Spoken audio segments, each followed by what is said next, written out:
안녕하세요. 저는 지방에서 공무원으로 일하고 있는 30대 여성입니다. 지금은 어찌어찌해서 공무원이 되었지만 사실 몇 년 전까지만 해도 저는 어린이집 보육교사였어요. 큰 어린이집은 아니었지만 좋은 원장님, 동료 선생님과 함께 사랑스러운 아이들을 보며 행복하게 일하고 있었답니다.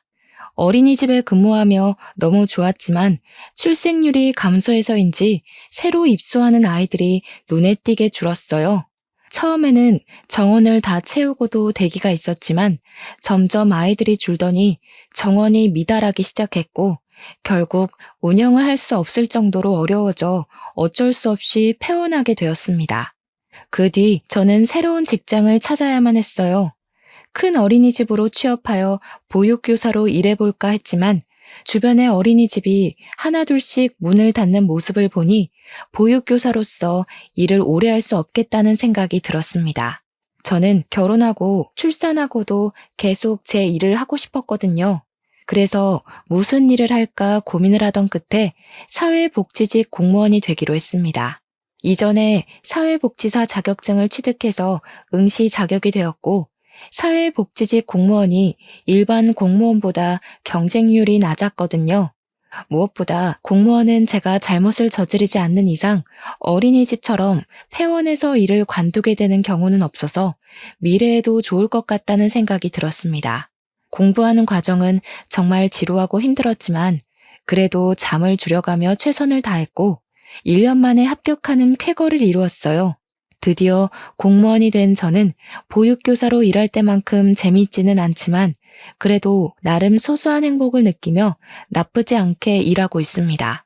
이렇게 저의 직업이 보육교사에서 공무원이 되는 동안 저의 나이는 어느새 30대 중반을 넘겼고 제 주변의 친구들은 제 짝을 찾아 가정을 이루기 시작했어요.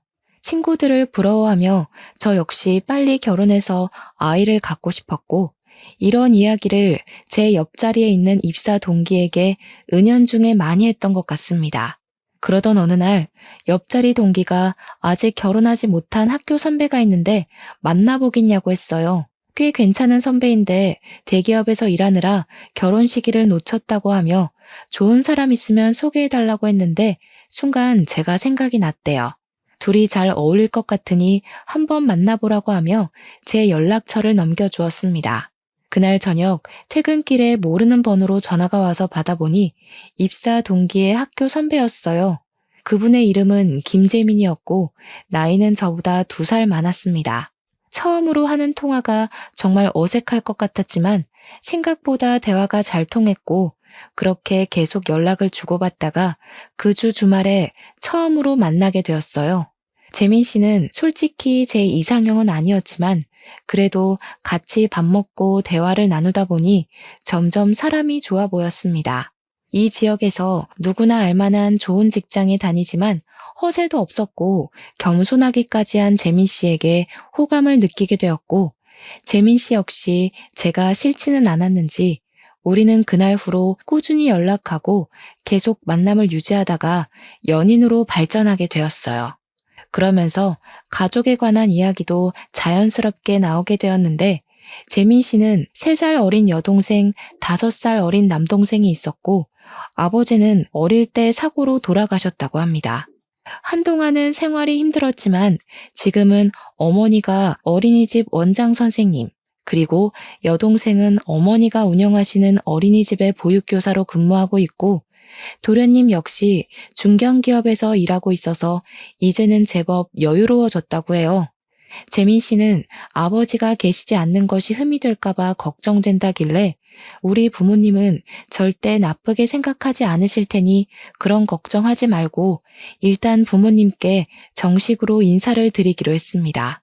우리 부모님은 원래 저의 선택을 믿어주시고 존중해주시는 분이라 제가 좋다고 하니 딸의 눈을 믿겠다며 재민 씨와의 결혼을 반기셨어요.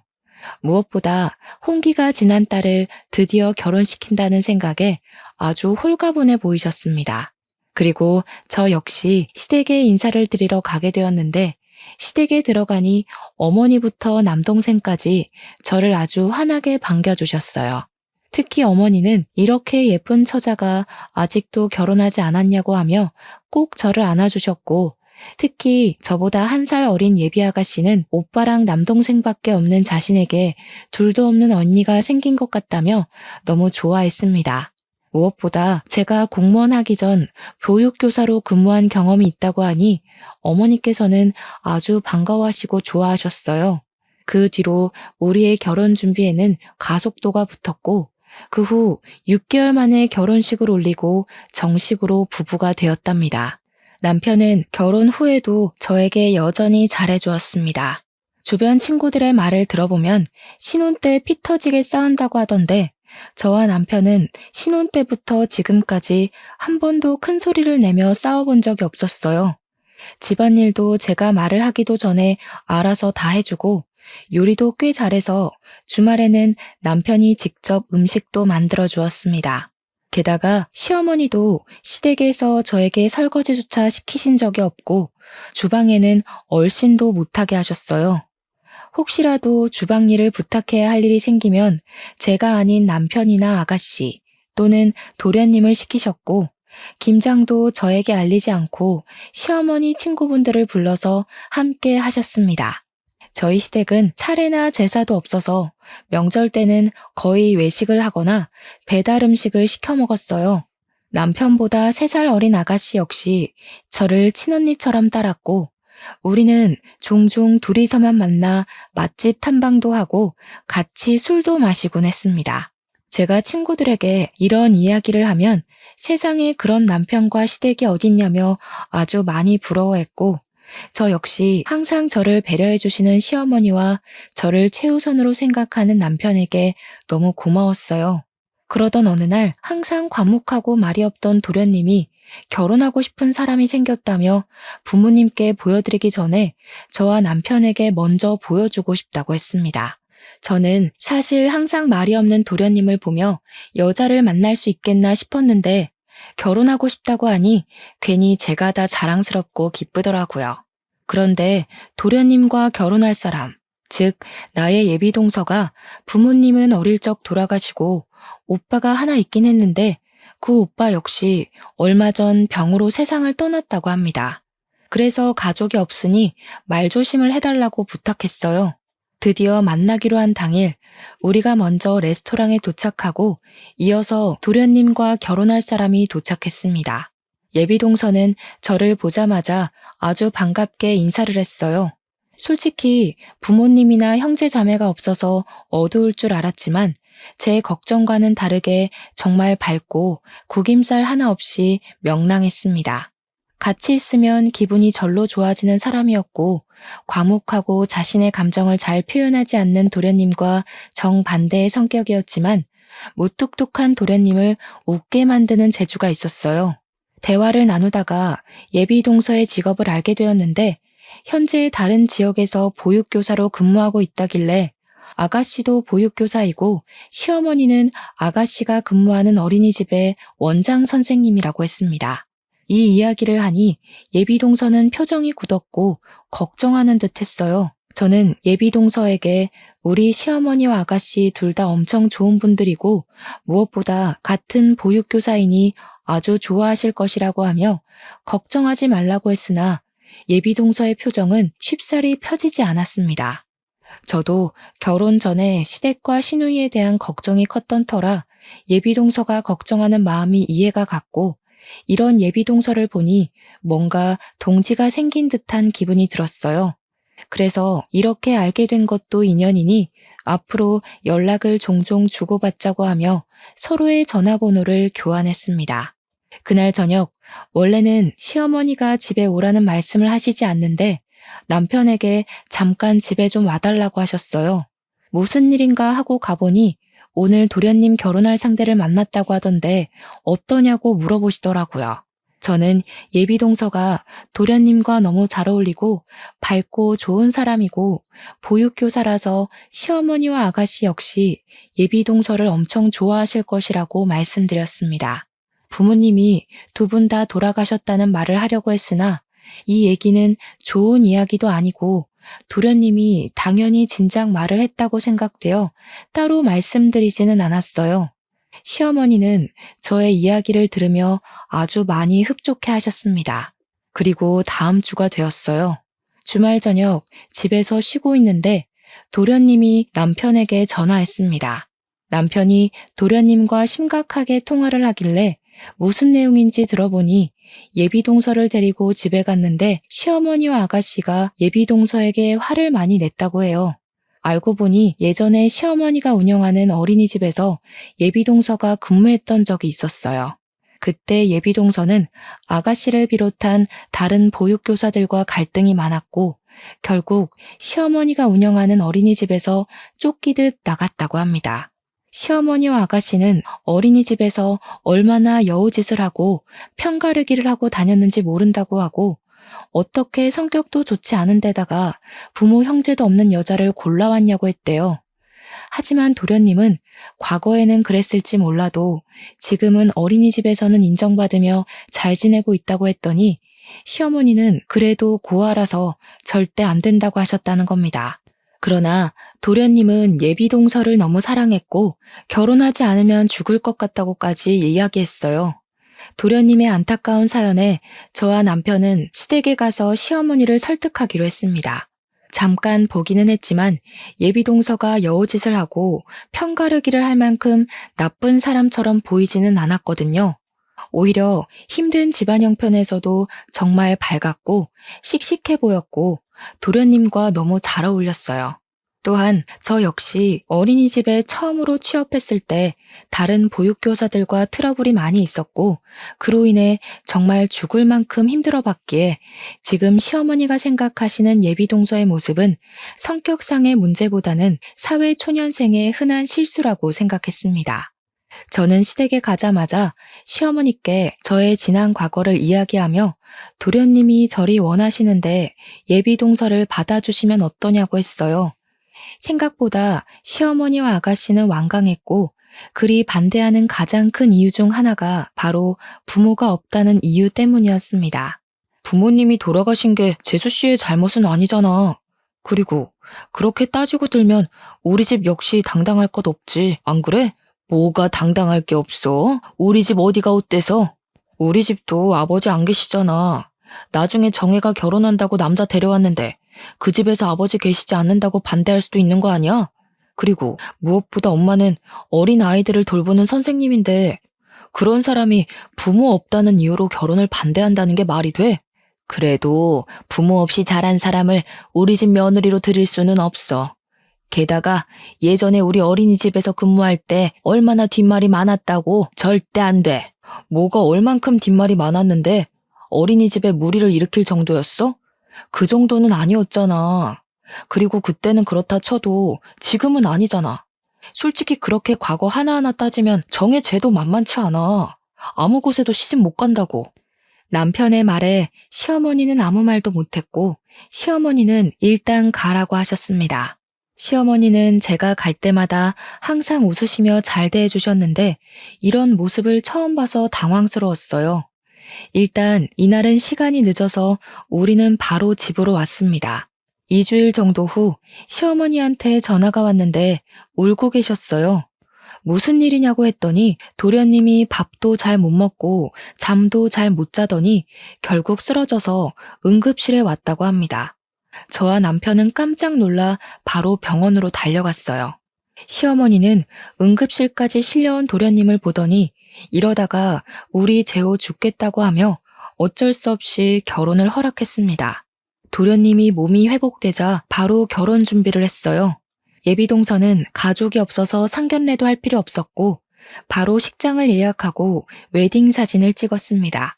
하루는 동사무소에서 근무하고 있는데 예비동서에게 연락이 왔어요. 웨딩 사진을 찍었다며 저에게 사진을 보내줬는데 너무 예쁘고 천사 같았습니다. 저는 잘 나왔다고 하며 이런저런 이야기를 하다가 결혼 준비는 어찌 되어 가는지 궁금해서 신혼집은 구했냐고 물었더니 합가하기로 했다는 거예요. 제가 시어머니 모시고 사는 게 쉬운 일이 아니고 어린이집 출근도 해야 하는데 힘들지 않겠냐고 했습니다. 그랬더니 예비동서는 어린이집은 거리가 멀어서 관뒀고 보육교사로 오래 일하면서 어머니들을 많이 상대해봐서 이제 어른들 상대하는 건 그리 어렵지 않다고 했어요. 왜 잘 다니던 어린이집을 관뒀냐고 하니 어머니께서 집에서 살림하기를 바라시기도 했고 예비 동서도 어머니 곁에서 어머니의 인정을 받고 싶어서 스스로 정한 일이라고 했습니다. 저는 예비 동서에게 힘들면 언제든 도울 테니 혼자 끙끙 앓지 말고 반드시 말해달라고 했어요.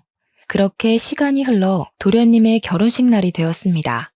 내심 동서는 부모님이나 형제 자매가 없어서 하객이 많이 없으면 어쩌나 걱정했는데 동서가 근무했던 어린이집의 보육교사와 학부모님 그리고 아이들로 자리가 꽉 차 있었어요.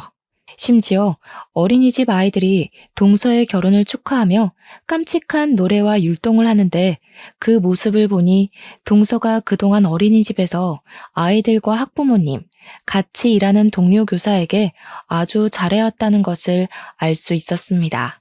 다들 동서의 결혼을 진심으로 축하했고 그 모습을 본 저와 남편은 사람을 잘못 본 것이 아니라고 확신했어요. 그러나 시어머니와 아가씨는 여전히 동서를 반기지 않는 표정이었습니다. 동서는 그런 시어머니의 눈치를 보느라 잔뜩 긴장한 얼굴이었고 그 모습을 보니 안쓰럽기까지 하더라고요. 이렇게 조마조마한 결혼식이 마치고 동서는 바로 시댁으로 가게 되었습니다. 저는 당연히 신혼여행을 갈 것으로 생각했는데 시어머니와 아가씨가 고아 주제에 무슨 신혼여행이냐며 가지 말라고 했대요. 그렇게 동서는 일생에 한 번뿐인 신혼여행도 가지 못하게 되었습니다. 다음 주 주말, 집에서 남편과 쉬다가 동서가 문득 생각나서 남편에게 시댁에 한번 가보자고 했어요. 시댁에 갔더니 역시 동서는 어머니와 아가씨에게 호된 시집살이를 당하고 있었습니다. 동서는 TV에서나 보던 것처럼 빨간 치마에 연두색 저고리 한복을 입고는 베란다 청소하고 있었어요. 그날은 한겨울로 날씨가 꽤 추웠고 베란다 역시 엄청 추웠습니다. 이렇게 추운 날 동서에게 한복을 입히고 베란다 청소를 시키고는 시어머니와 아가씨는 거실에서 TV를 보고 있었어요. 동서, 지금 뭐 하는 거예요? 베란다도 엄청 추울 텐데. 꼭 이렇게 추운 날 베란다 청소를 해야 해요? 불편한 한복까지 입고요. 너는 대학교도 나오고 부모님도 다 계셔서 결혼 전에 어른들을 모시는 법을 잘 배워왔겠지만 알다시피 쟤는 부모 형제 아무도 없는 고아잖니. 그래서 내가 지금 어른들을 모시는 법을 알려주는 중이란다. 신경 쓰지 마. 그런데 오늘 주말인데 무슨 일이니? 동서가 식구가 됐으니 친분 좀 쌓을까 하고 왔죠. 그런데 도련님은 어디 계세요? 재호는 오늘 먼 친척 결혼식이 있어서 지방에 보냈다. 우리 가족 중에 한 명은 가야 할 것 같은데 너나 재민이는 바쁠 것 같아서 그냥 재호만 보냈어. 그럼 동서도 같이 보내지. 왜 도련님 혼자 보내셨어요? 쟤는 지금 집에서 며느리 교육 중인데 어떻게 보내니? 괜히 결혼식 갔다가 친척들한테 책 잡히면 어쩌려고. 너희들도 왔으니 같이 점심이나 먹어야겠다. 야, 한수진, 너 형님 왔잖아. 얼른 밥 차리지 않고 뭐해? 하여튼 눈치도 없고 행동도 느리고 아유, 내가 쟤 가르치려면 한참 멀었어. 내가 요새 이렇게 답답하게 살고 있단다. 동서는 베란다에서 청소하다가 시어머니의 말을 듣고 잽싸게 나왔습니다. 저와 눈인사를 하고 밥을 차리겠다고 하며 부엌으로 갔는데 얼마나 추웠는지 얼굴과 손이 빨개져 있었어요. 꽁꽁 언 손을 녹일 새도 없이 시어머니와 아가씨는 얼른 밥상을 차리라고 성화였고 저는 그런 동서가 안쓰러워 같이 부엌에서 일을 도우려고 했습니다. 그 모습을 본 아가씨는 굳이 언니까지 도울 필요 없다고 하며 제가 부엌에 가지 못하도록 극구 말렸어요. 아니요, 저도 이 집 며느리인데 같이 도와야죠. 동서랑 같이 밥을 차릴 테니까 기다리세요. 언니는 가실 필요 없다니까요. 올케는 지금 우리 집 가풍에 대해서 익히느라 혼자 해야만 해요. 야, 한수진, 빨리 똑바로 못해? 네가 못하니까 지금 언니가 가서 일한다는 거잖아. 좀 빨리 움직이라고. 네, 형님. 빨리 가서 밥 준비할게요. 동서, 그러지 말고 나랑 같이 해. 베란다에서 이 추위에 혼자 정리하고 청소하는 것도 힘들었을 텐데 밥은 내가 차릴게. 저는 동서를 따라 부엌으로 들어갔습니다. 동서는 혼자 불편한 한복을 입고 식사를 준비하느라 바빴고 저는 동서를 도와 밥상을 차렸어요. 동서에게 여기서 살만하냐고 물으니 조금 힘들기는 하지만 괜찮다고 하며 씩 웃어 보였으나 동서의 눈은 얼마나 피곤했는지 빨갛게 충혈이 되어 있고 입술은 다 부르터 있었습니다. 동서와 함께 이런저런 이야기를 나누며 같이 밥상을 차리고 다들 오시라고 불렀어요. 저는 평소에 앉던 대로 남편의 옆에 앉았습니다. 그런데 동서는 자리에 앉지 않고 옆에 서 있는 거예요. 왜 거기에 서 있냐고 하니까 원래 자신은 늦게 먹는다고 했습니다. 저는 그런 게 어디 있느냐고 하면서 얼른 자리에 앉으라고 했어요. 그랬더니 시어머니가 신경 쓰지 말라길래 그럼 저도 밥을 먹지 않겠다고 하고 동서 옆에 가서 서 있었습니다. 시어머니와 아가씨는 그러지 말고 그럼 오늘만 둘 다 앉아서 밥을 먹으라고 했어요. 동서도 자리에 앉고 우리 모두 다 같이 식사를 시작했습니다. 그날 밥 먹고 저녁까지 있다가 집에 왔는데 시어머니와 아가씨는 동서를 잠시도 쉬지 못하게 하는 것 같았어요. 나이도 어린 동서가 그렇게 당하고 사는 게 너무 안타까웠고 이제 별일 없으면 주말마다 시댁에 가서 동서를 도와줘야겠다고 생각했습니다. 그 뒤로 저는 매주 주말마다 시댁에 갔어요. 시어머니와 아가씨는 제가 가는 것을 아주 부담스러워하는 눈치였지만 동서는 제가 가면 너무 좋아했습니다. 저는 그러면서 동서와 더 많이 친해질 수 있었어요. 갈 때마다 시어머니와 아가씨는 아주 비정상적이라는 생각이 들 정도로 동서를 구박했습니다. 시어머니도 시어머니였지만 아가씨는 동서를 못 잡아먹어서 암달난 사람처럼 동서를 혼냈어요. 그래도 동서는 인상 한번 찌푸리지 않았고 저는 그런 동서가 참 대단하다고 생각했습니다. 도련님은 그때마다 동서의 편을 들어주기는 했지만 그러면 그럴수록 동서는 더 곤란해져 보였어요. 그러다가 설날이 일주일 앞으로 다가왔습니다. 원래 우리 시댁은 차례도 없고 제사도 없었어요. 그런데 시어머니가 이번에 며느리가 둘이나 생겼으니 갑자기 차례를 지내겠다고 했습니다. 그러면서 저에게 명절 연휴 첫째 날에 시어머니와 아가씨가 1박 2일로 호텔에 가서 쉴까 하는데 같이 가겠느냐고 했어요. 호텔이요? 명절날 차례 지내려면 음식 장만도 해야 하는데 어떻게 호텔에 가요? 언니는 참, 한수진 있잖아요. 우리 집 가정부 한수진. 쟤 혼자 장만하면 되지. 뭔 걱정이에요? 굳이 우리까지 해야 해요? 우리는 제가 음식 다 차리면 그때 떡이나 먹으면 그만이에요. 글쎄요, 저는 그건 좀 아닌 것 같아서. 그냥 가족끼리 오붓하게 다녀오세요. 저와 동서는 며느리니까 집에서 음식 장만하고 있을게요. 희주도 같이 가지 그래. 못하러 부모도 없는 고아인 쟤를 그리 챙기고 감싸고 도니 너는? 아유, 우리 첫째 며느리는 진짜 심성도 좋아요. 저는 괜찮아요. 그냥 집에서 같이 음식 장만할 테니 아가씨와 둘이 호텔에 다녀오세요. 명절에 차례를 지낸다고 해놓고서는 며느리에게 모든 일을 다 시킬 생각하는 시어머니와 아가씨의 심보에 정말 기가 막혔습니다. 그리고 명절 연휴 첫째 날 남편은 갑자기 회사에 문제가 생겨 출근해야만 했기에 어쩔 수 없이 저 혼자 시댁에 갔어요. 시댁에 가니 도련님도 당직이라 회사에 출근했고 동서 혼자 장을 다 보고 음식을 장만하고 있었습니다. 동서는 저를 보더니 같이 호텔에 가시지 왜 왔냐고 했어요. 제가 첫 명절인데 동서와 같이 있고 싶어서 왔다고 하니 너무 고맙다고 눈물까지 글썽였습니다. 저는 동서와 함께 전을 부치고 나물과 각종 음식을 하며 이야기를 나눴어요. 그러다가 동서가 자신이 살아온 이야기를 했습니다. 동서에게는 어릴 적 아버지가 술병을 들고 매일 소리 지른 기억밖에 없대요. 어머니는 그런 아버지에게 매일같이 맞고 눈이 멍든 채로 식당에 나가서 홀서빙에 설거지 등의 온갖 굳은 일을 다 하셨습니다. 그렇게 집안의 생계는 하나도 책임지지 않고 술만 드시며 돌아다니시던 아버지가 어느 날부터인가 갑자기 집에 오시지 않았는데 나중에 알고 보니 술 드시고 다니시다가 차에 치이셔서 돌아가셨다고 합니다. 아버지가 돌아가시고 나서 한 달 뒤 어머니께서는 이제야 좀 안 맞고 사나 했는데 갑자기 음식을 거의 드시지 못하시고 구토만 하시길래 병원에 가보니 위암 말기였대요. 당시 어머니는 수술할 형편도 되지 않았고 수술해도 완치 가능성이 희박하다고 하여 그냥 진통제만 먹으며 하루하루를 버티셨습니다. 그리고 얼마 뒤에 어머니도 돌아가셨어요. 그때 동서는 고작 초등학교 6학년이었습니다. 동서의 부모님이 다 돌아가시고 동서에게 남은 가족은 이제 오빠밖에 없었어요. 당시 고등학교 3학년이었던 오빠는 다니던 고등학교를 자퇴하고 공사판을 돌아다니며 돈을 모았습니다. 돈을 준다는 곳이 불법적인 곳만 아니면 어디든 다녔고, 그렇게 동서의 오빠는 동서의 학비와 생활비를 벌었어요.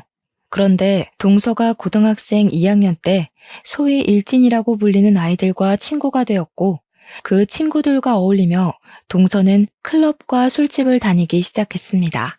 그때 클럽에서 만난 사람이 바로 아가씨였다고 해요. 당시 아가씨는 21살로 흔히들 말하는 클럽 죽순이었고, 동서는 아가씨를 만날 때마다 시비를 걸어서 클럽을 갈 때마다 싸웠다고 합니다. 하루는 싸움이 너무 커져서 둘이 경찰서까지 가게 되었는데, 그때 아가씨가 동서가 고등학생인 것을 알고 이를 더 키우진 않았지만 그날 이후로 아가씨가 동서에게 돈을 요구하고 폭행도 하는 등 지독하게 괴롭혔다고 해요. 이렇게 동서가 당하고 있음을 알게 된 동서의 친오빠는 아가씨를 찾아가 제발 고등학교만 졸업할 수 있게 더는 건드리지 말아달라고 하며 아가씨 앞에 무릎을 꿇었습니다. 아가씨는 동서의 친오빠에게 이제 괴롭히지 않을 테니 돈을 가져오라고 했고, 친오빠는 무리해서 일하며 돈을 마련해서 아가씨에게 건네주었어요. 그렇게 돈을 받은 아가씨는 그 뒤로 동서를 더는 찾지 않았다고 합니다. 동서는 자신을 위해 무릎까지 꿇는 오빠를 보고 정신 차리고 더는 클럽에 가지 않았고, 무사히 고등학교를 졸업 후 1년 재수해서 대학교까지 가게 되었어요. 처음에는 취업이 잘 된다는 컴퓨터 공학과를 갔으나 취업하고 보니 너무 적성에 잘 맞지 않았다고 합니다. 평소에 아이들을 좋아했던 동서는 회사 다니며 보육교사 자격증을 취득했대요. 그리고 동서가 보육교사 자격증을 받은 날 오빠는 백혈병 진단을 받았고 돈 때문에 병원에서 제대로 치료받지 못해 결국 한 달 정도 후에 세상을 떠났다고 합니다. 이렇게 동서는 모든 가족이 다 떠나고 세상에 혼자 남게 되었어요. 그 뒤로 보육교사로 첫 취업을 하게 되었는데 하필이면 처음으로 간 곳에 예전에 클럽에서 만난 아가씨가 보육교사로 있었고 어린이집의 원장은 아가씨의 어머니, 즉 시어머니였습니다. 동서가 먼저 아가씨를 알아보고 왜 여기 있냐고 물었고 아가씨는 엄마가 어린이집 원장 선생님이라 뒤늦게 전문대학교 유아교육과 가서 이곳에서 일하고 있다고 했어요. 그러면서 아가씨는 자신의 엄마인 원장 선생님한테 아주 좋은 사람이니 꼭 채용하라고 했고 다음 날부터 정식으로 출근했습니다. 동서는 처음에는 아가씨가 있어서 조금 꺼려지기는 했는데 이전과는 달라진 것으로 보였고 여기 아니면 당장 일할 곳도 없어서 근무하기로 했다고 해요. 아이들은 정말 너무 예쁘고 일도 좋았는데 아가씨와 시어머니는 같이 근무하는 보육교사에게 동서의 험담을 하기 시작했고 차츰 다른 보육교사들도 동서를 무시하고 하대했습니다. 어린이집의 모든 굳은 일은 다 동서가 도맡아서 했고 회식 같은 것을 할 때도 동서만 빼놓고 자기들끼리만 갔다고 해요. 다른 보육교사들이 원망스러웠지만 원장 선생님인 시어머니와 그 딸인 아가씨가 동서를 주도적으로 따돌리니 다들 어쩔 수 없었을 것이라고 했습니다. 너무 힘들었던 동서는 결국 1년 만에 그곳은 관두고 다른 곳으로 가려고 했지만 시어머니와 아가씨가 이 지역의 다른 어린이집에도 취업하지 못하게 동서가 고등학교 때부터 일진들과 놀고 술 먹고 다녔다는 소문을 퍼뜨렸어요. 틀린 말은 아니지만 고등학교 졸업 후에는 클럽 근처에는 얼씬도 하지 않았고 무엇보다 아가씨 본인도 클럽에 다녔지만 그 말은 쏙 빼놓았더라고요. 어찌됐든 이 소문 때문인지 동서는 이 동네에서는 어린이집 취업이 되지 않았고, 그래서 집에서 조금 먼 다른 지역의 어린이집에 겨우 취업을 했습니다. 첫 번째 어린이집에서 호되게 당해서인지 두 번째 어린이집에서는 아주 무난하고 편하게 일할 수 있었다고 해요. 그곳에서 오랜 시간 동안 부모님들과 원장 선생님, 같이 일하는 보육교사에게 인정받으며 일했다고 합니다. 비록 시어머니가 관두라고 해서 관뒀지만 거기서 일했을 때가 가장 행복했다고 해요. 동서가 살아온 이야기를 들으니 동서를 지독하게 괴롭히는 시어머니와 아가씨가 아주 진절머리가 났고 절대 가만두면 안 되겠다고 생각했습니다. 그리고 다음날 아가씨와 시어머니는 새벽 5시 정도에 집에 들어왔고 아가씨는 집에 오자마자 자고 있던 동서의 뺨을 때렸어요. 오늘 무슨 날인지 몰라? 명절이잖아. 며느리가 첫 명절에 이렇게 늦잠 자는 게 말이 돼? 적어도 새벽 4시에는 일어나서 음식을 차리고 해야 할 것 아니야. 자기는 호텔에서 쉬다 왔으면서 동서에게는 새벽부터 일어나 음식을 차리라는 아가씨의 모습에 화가 나서 제가 뭐라고 하려던 찰나 남편이 제 앞을 가로막았습니다. 야, 김정혜. 너는 호텔에 가서 여태 쉬고 놀고 왔으면서 왜 재수씨한테 난린데? 어제 재수씨 얼마나 고생했는지 알아? 작작 좀 해라. 내가 진짜 저번부터 계속 봤는데 어떻게 사람을 이렇게 무시할 수가 있어? 네가 그러고도 인간이야?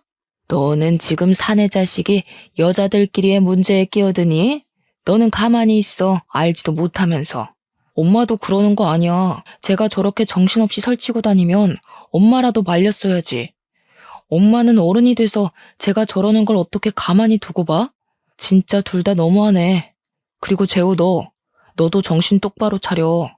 너랑 평생 살 사람은 엄마가 아니라 네 옆에 있는 재수씨야. 알겠어? 재수씨, 너랑 결혼한 후로 하루하루 말라가는 거 안 보이냐? 지쳐가는 거 안 보이냐고 정신 좀 차리고 살아.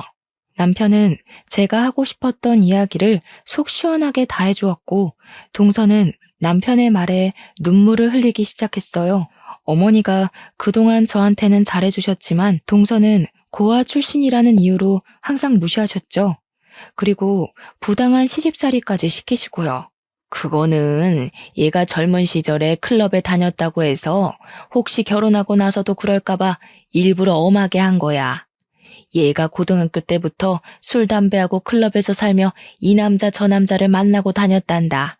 그런 싸구려 창녀 같은 여자를 재호 때문에 며느리로 받기는 했는데 그래도 내 며느리가 된 이상 사람을 만들어야 하지 않겠니? 그래서 너와는 다르게 얘한테는 엄격하게 대했던 거야. 그 이야기 누구한테 들으셨어요? 당연히 아가씨겠죠? 왜냐? 아가씨 역시 클럽 죽순이었으니까요. 그럼 어머니 딸부터 단속시키세요. 괜히 남의 집 귀한 딸 단속시킨다는 이유로 고생시키지 말고요. 그리고 이번 명절 저와 동서는 이런 부당한 대우 받으며 이 집에서 못 지내겠어요. 음식은 다 준비했으니 어머니와 아가씨 그리고 두 아드님이 같이 하면 되겠네요. 동서, 우리는 나가자. 뭐? 그럼 오늘 삼시세끼에 차례상은 누가 차리라고? 저는 이씨, 동서는 한씨인데 왜 우리가 김씨 조상의 차례상을 차립니까? 저희는 김씨 조상의 얼굴도 모르는걸요. 김씨 가문인 아가씨와 남편 도련님이 정성껏 차리시면 되겠네요. 우리는 어제 너무 힘들게 음식해서 좀 쉬어야겠어요. 그럼 수고하세요. 시어머니는 제 뒤에서 말하는 것 보라며 뭐라고 하셨지만 저는 시어머니를 무시하고 동서의 손을 잡고 시댁에서 나갔습니다. 잠시 후 남편과 도련님도 우리를 따라 나오고 시어머니와 아가씨는 가지 말라고 난리가 났어요. 저는 동서와 함께 바로 제 친정집으로 갔고 남편은 도련님과 이야기한다며 우리 집으로 갔습니다. 부모님은 명절 당일 새벽같이 찾아온 저와 동서를 보며 무슨 일이냐고 물었고 저는 그동안 동서가 당한 모든 일을 다 말씀드렸어요. 엄마는 시어머니가 그런 사람인지 몰랐다고 하시며 동서에게 이제 명절날마다 여기가 친정이라 생각하고 같이 오라고 하셨습니다. 이렇게 저와 동서는 친정에서 하룻밤 자고 다음날 우리 집으로 향했어요. 집에 가보니 우리 집에 도련님과 동서의 짐이 있었습니다. 이게 무슨 짐이냐고 했더니 도련님이 분가하기로 했다면서 집 구할 때까지만 같이 살자고 했어요. 우리가 사는 집은 방 3칸짜리였고 마침 방 하나는 비어 있어서 그 방을 내어주며 당분간 저와 남편 그리고 도련님과 동서가 함께 지내기로 했습니다. 그렇게 산 지 6개월 정도 지났어요.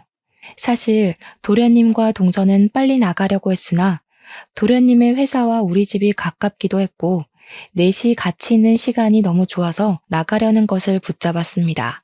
6개월이라는 짧지는 않은 시간 동안 우리 넷은 조금 불편하기는 해도 싸우거나 감정이 상할 일은 없었어요. 그러던 어느 날 시어머니에게 연락이 왔습니다. 이번에 아가씨가 결혼할 남자를 데리고 와서 상견례를 할 테니 그때 다 나오라고 하며 상견례 장소와 시간을 알려주었어요. 우리는 굳이 가고 싶지 않았지만 그래도 아가씨가 결혼한다고 하니 어떤 사람과 하는지 궁금해서 상견례장에 가겠다고 했습니다. 아가씨의 상견례 날이 되었어요. 음식점 이름만 들어서 몰랐는데 막상 가보니 꽤 비싸고 좋은 한정식 집이었습니다. 예약된 곳으로 들어가 보니 아가씨와 결혼할 남자 측 가족들이 이미 와 있었는데 아가씨의 시아버지 되실 분이 바로 저의 직장 상사였어요. 이분은 우리 동사무소에서 부자 집안으로 소문나 있고 인성도 꽤 좋으신 분이었습니다. 아가씨의 예비 시아버지는 저를 보더니 우리 이렇게 사돈이 되느냐며 아주 많이 반가워했고 아가씨의 상견례는 화기애애하게 시작되었어요.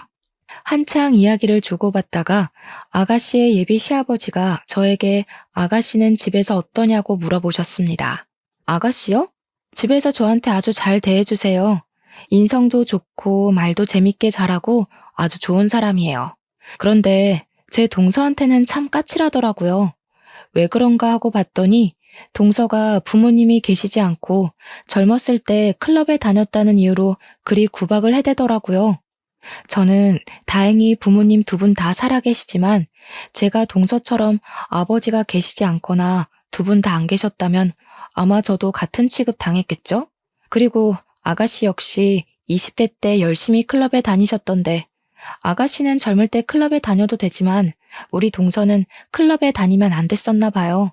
아, 지금 상견례를 하고 있는데 아가씨가 클럽 다니며 이 남자 저 남자 만났던 이야기는 하면 안 되는 거였나?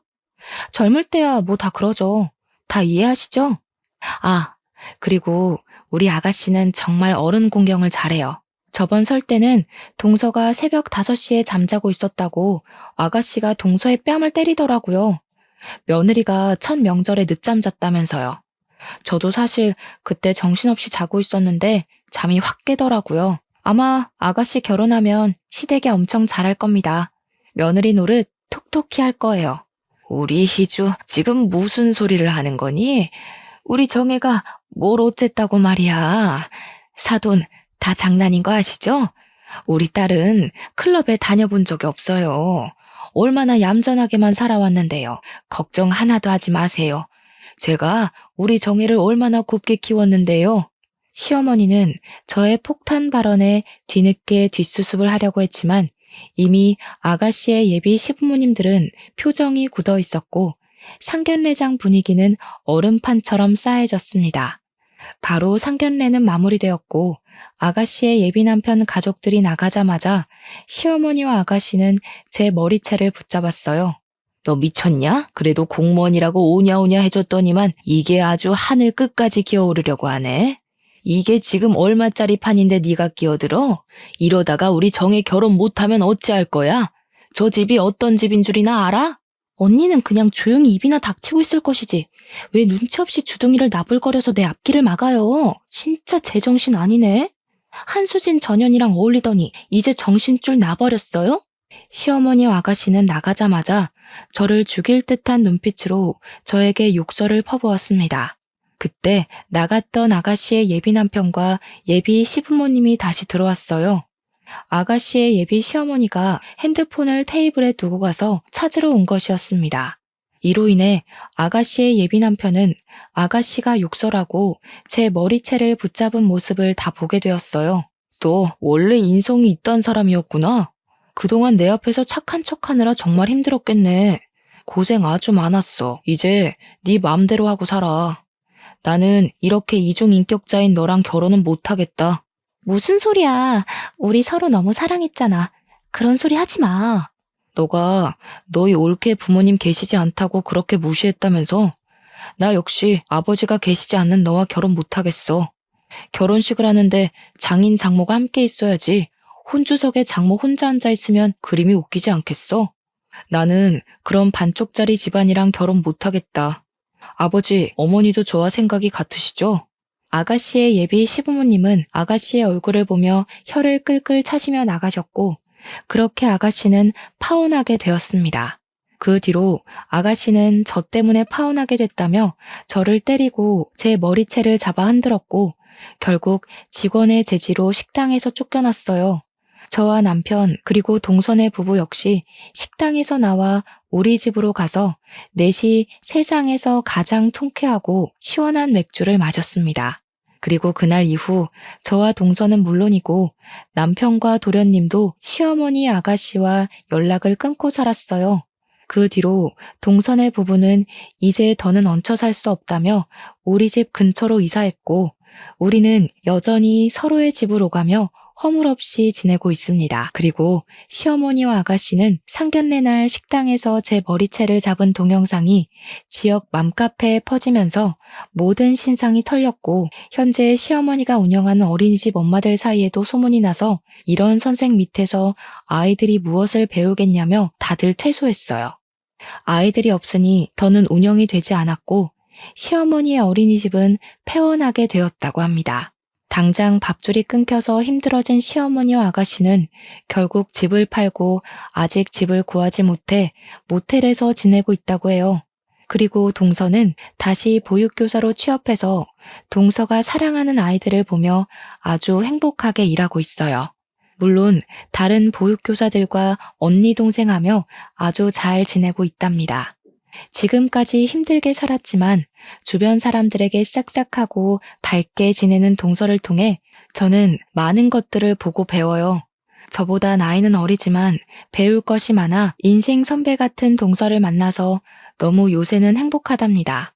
이제는 동서가 지난 아픈 과거는 다 잊어버리고 자신의 꿈 펼치며 행복하게 살았으면 좋겠네요. 저의 이야기는 여기까지입니다. 지금까지 들어주셔서 감사합니다. 모두 편안한 하루 되세요.